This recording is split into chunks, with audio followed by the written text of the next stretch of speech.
So tara, ito try nga natin yung the best Japanese resto dito sa may BF Homes. Ito nga pala yung Manmaru Japanese Izakaya Restaurant. Weekday lunch nga pala nga kami pumunta kaya hindi masyadong crowded. Habang nag-aantay ng order, uminom muna ako ng tsaa at kumain ng sashimi. Masarap siya at sobrang fresh. Nakita ko nga yung order sa kabilang table so kumuha ako ng tempura. Abay sobrang crunchy kaso mainit dahil bagong luto. At andito na nga yung Manmaru roll. Isang subuan lang, ubos agad. At saka dumating pa nga yung spicy ebi roll at aburi salmon roll. Dami nga yata ako ng order, paano namin uubusin to?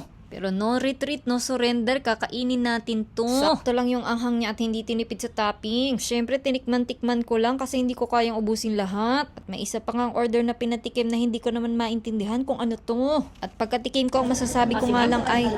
Panis na ba to?